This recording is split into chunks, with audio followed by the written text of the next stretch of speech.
Hello, everybody. This is Sanjeet the Idiot, and I am coming to you in my normal speaking voice, which is unusual. I don't think I've ever used my normal speaking voice on any video during this channel, and very rarely has my face been seen in all of its glory is the wrong word, but I can't think of another one. But here's my face, and yes, I'm not Indian. Most of you should know this. I've explained it before.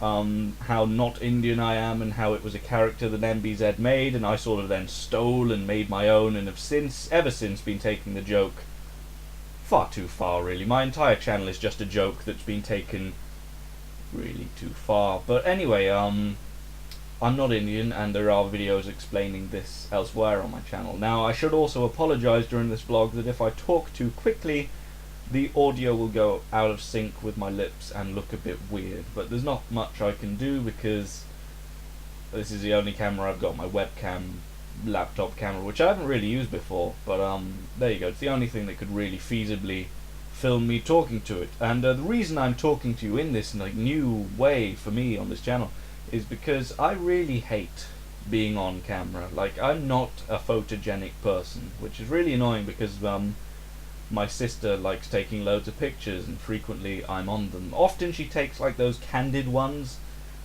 Who does that? Like, then I just think, do I really look that awkward and odd in everyday life? Like I was like, oh hello, I'm on camera, like that, with my hand in front of my face, or just my face in an odd position. So yeah, so I'm trying just to trying to overcome it. Talking to a camera. I don't mind talking to an audience as much, depends on the audience of course, but I like being able to see people's reactions and sort of, you feel more of a human being when you're in front of an audience, whereas in front of a camera it's just you and you think, ooh, that sounded stupid, I should stop. But there will be no editing on this vlog, because NBZ has started doing vlogs and he says he feels a bit uncomfortable in front of the camera, but he's actually quite good in front of the camera, whereas I don't think I am so much. But I too want to feel more comfortable, even if I don't improve, as long as I'm more comfortable in my crap zone of crapness, this zone, then so much the better. So the subject of this vlog is going to be my top 5. There you go, that's what oh, my hand looks massive like that. My top 5 favourite songs ever, of all time. The reason this is the topic is because NBZ was figuring it out on Twitter, his top 5 favourite songs, and then I thought, that's an interesting one, and then NBZ said he might do it in a vlog, and I thought, I can steal that idea, because that's what I do. I just steal ideas from NBZ, occasionally coming up with my own, but mainly I'm just a thief. So the top 5, so my top 5, I thought about it for a while. I got a 4 reasonably quickly, but the 5th one, there's a lot of contenders in there. I'm still not exactly fully happy with my selection. There are a few that just missed the grade. I've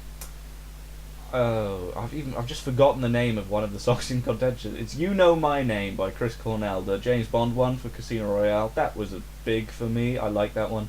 And "Suffragette City" by David Bowie, I also liked, but neither of those made the list. And then there were many others that were in contention as well. Just noticed my microphone is sort of pointed behind me, but if I change it now it'll change the audio quality, and I'm pretty sure it'll still pick up my voice. At least I hope it will, otherwise this is going to be all for nothing. But moving on to the top 5, the 5th song in the list. There, see, 5. Did you not know what 5 looked like? It looks like that, exactly like that, with this giant hand area and then the spindly thing. My hand has a really massive punching area.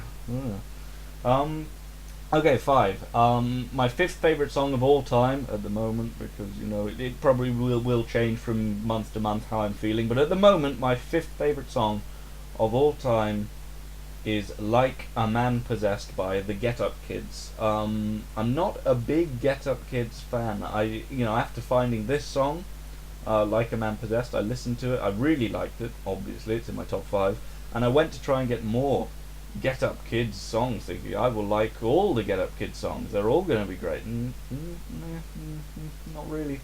Didn't really. I mean, I'm sure they're good, just didn't float my particular boat. But I liked "Like a Man Possessed." It's definitely probably an emo-ish song, but I don't know why I liked it so much. but I did. It was featured on an episode of One Tree Hill, which I'm a fan of, but I know it's terrible. I think there's if I'd say, like, if you divided an episode into an episode of moments, you'd sort of have 8 or 9 crap moments followed by one really good one. And I got into that show during exams. Like, in exam period, anything looks better than revision, so I just turned on E4 and started watching a series, like, before I revised, or just whilst I was revising. I don't know why, but for some reason it appealed, and it somehow stuck with me despite me knowing how bad it is. And that song was featured on episode, and I did like a lot of music featured on the episodes, and that was one of them. So that's my 5th favourite song, Like a Man Possessed by the Get Up Kids. It is actually quite difficult to get hold of, certainly legally it is. It was never released on one of their main albums. I mean, I don't know if it has been since I got it, but it was featured on a compilation, like a little known compilation called Another Year on the Streets. I think it was volume 3, and I had to buy that just to get that one song. I don't know if you could download it illegally, because at the time when I was downloading music or buying music, I didn't really know about computer downloads, so maybe it's probably out there really easy to get if you wanted to listen to it. It's also on YouTube to several One Tree Hill related videos, so have fun with that. Let's move on to number 4. What is number 4? I don't actually have a list with me, I'm just keeping it in my head. I posted the list on Twitter, but I've actually forgotten what it is. I can remember the top 3, which is really annoying. I can't remember what the 4th one is. This is nightmare. This is bad. This is an unedited vlog. How can I go and find out what 4 was? It's on the tip of my tongue, but I can't remember what it was. I could jump straight to number 3. Would that be a thing? No, I've remembered. I remembered. Number 4 is The Kill by 30 Seconds to Mars. So a bit more mainstream than an odd Get Up Kids B-side, but The Kill. Story about when I first heard The Kill. I actually heard it a lot on radio. Not a lot at the same time, like spread throughout a year, and I was like, I love this song, what is this song? Now the thing is, in England or the UK with radio DJs, often they're really annoying. They're like, this was 97.2 radio FM, and that song was, oh, let's not bother telling you, let's talk about the weather instead. And they never tell you what songs they just played or that they're going to play, they just play them. And the thing is, normally you can sort of find the song on the internet using, by typing some of the lyrics in, but the main lyrics from The Kill song, for those of you that heard it, which I guess is quite a lot of you because it's a popular song, are bury me, but I think you'll agree that it does sound like marry me, and to the uninitiated, I didn't know who 30 Seconds to Mars were. That's what I thought, so I was googling marry me, came up with a lot of odd websites, but there was no song, and it took me many years to find that one song. Like, I was just like, what is this song? I kept hearing it, and finally, no, I didn't even find, the radio never told me what it was. What it was I was actually googling paranormal, like, photos and videos, like YouTube. I was looking at, like, ghost pictures, and the thing is, I'm the biggest skeptic when it comes to that sort of stuff you could ever meet. I think it's all bullshit. There's never been a legitimate ghost sighting, in my opinion, but I want to believe. And for some reason, The Kill popped up in, like, the sidebar on YouTube, or the suggested videos, and I thought that looks cool, and I clicked it, and I thought, oh my god, this is the song that's been tormenting me for years, that I've wanted for years, and I've never been able to find out what it was bloody called. And then I realised that the lyrics, instead of marry me, were bury me, and I listened to the Kill an awful lot, and I think it's a very good song and a very good video. So that's number 4 on the list.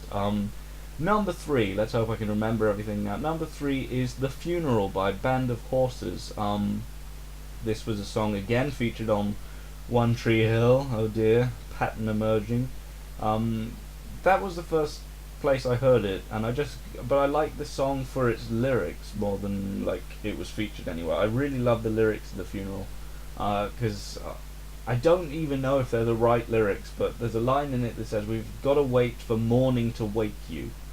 And that seems fairly self-explanatory. It's morning, you need to be woken up, so we'll wake you up. But if you change the morning to, instead of morning as in good morning, to morning, as in morning, like, what do you call it? I can't think of another synonym except for morning, so yeah, you know what I mean, like mourning for someone after they've died. And if you change it to that, so mourning to wake you, as in awake, like, I don't know if that's what the band was going for, but that makes a load more sense.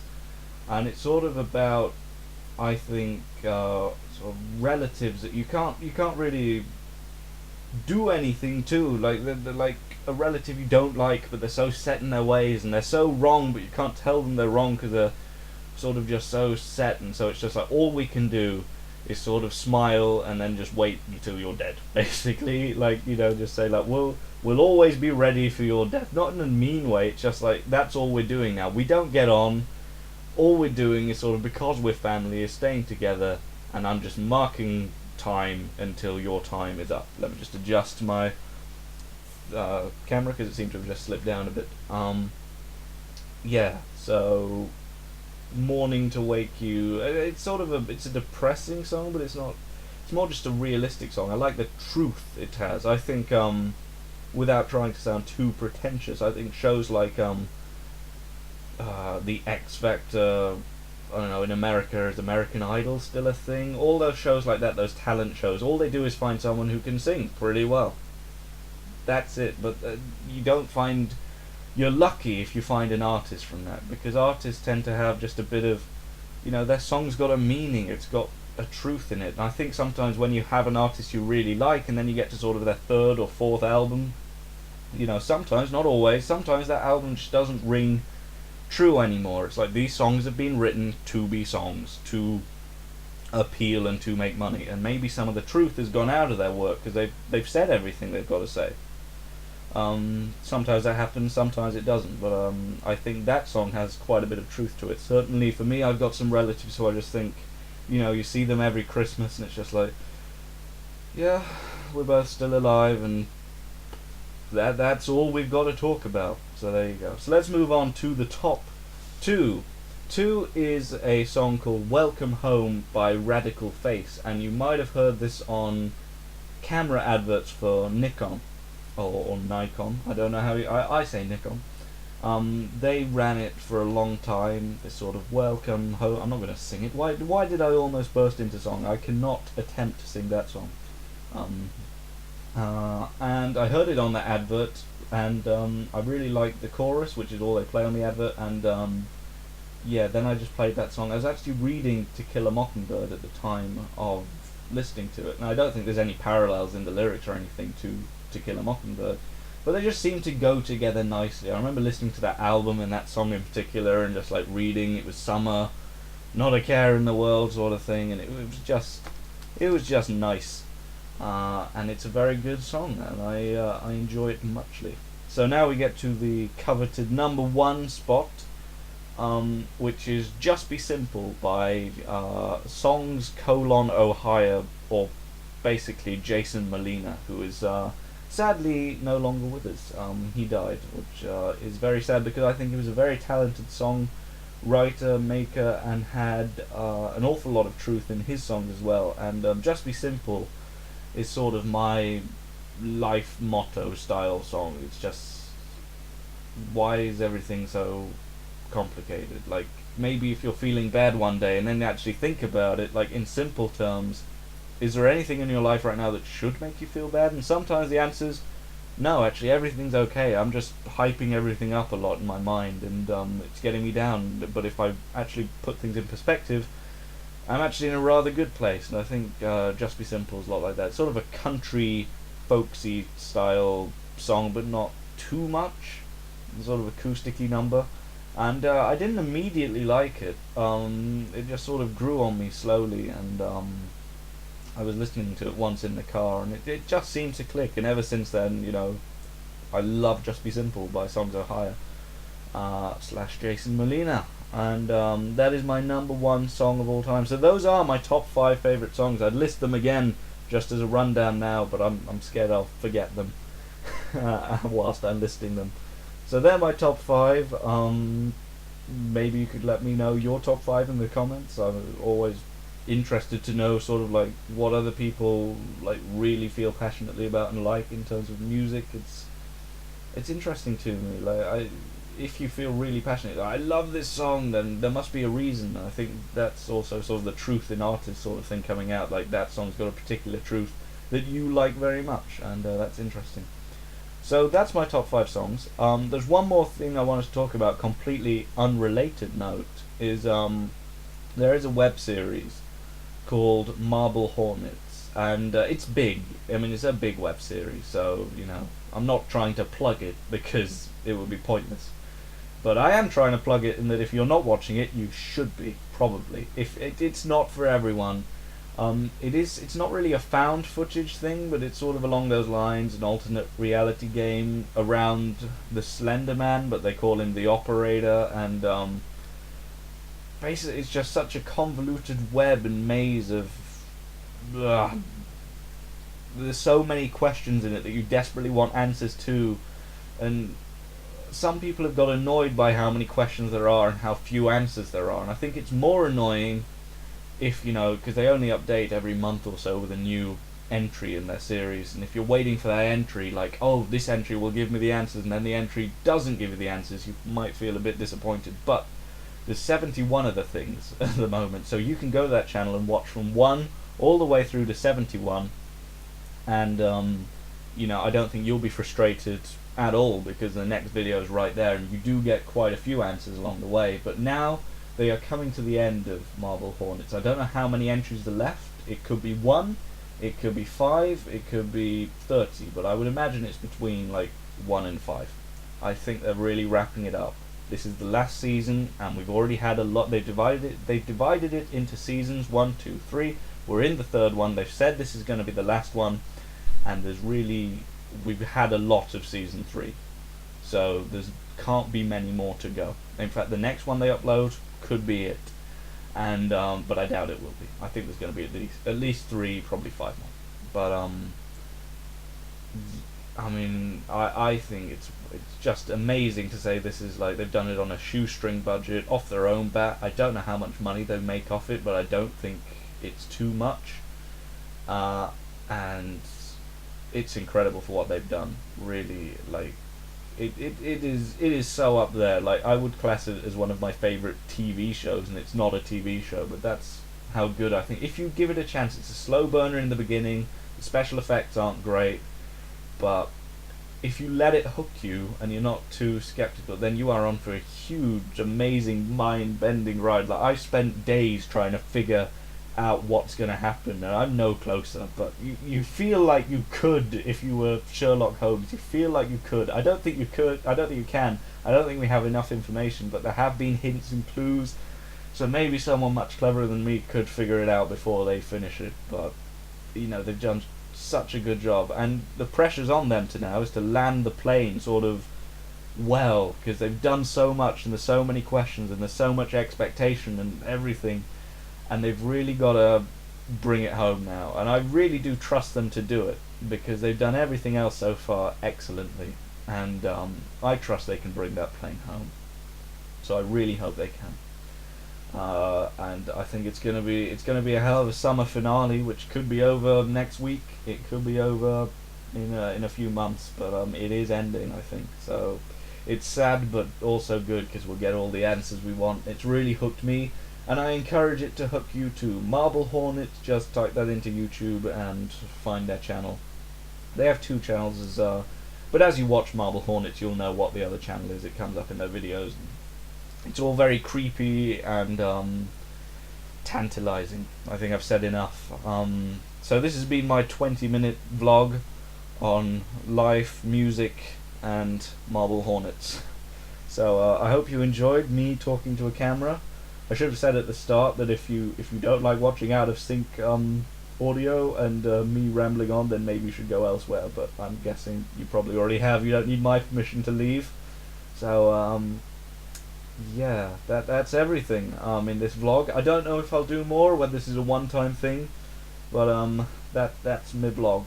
That's my vlog done. So see you later, everybody. Goodbye. Where's the stop button? Oh, there it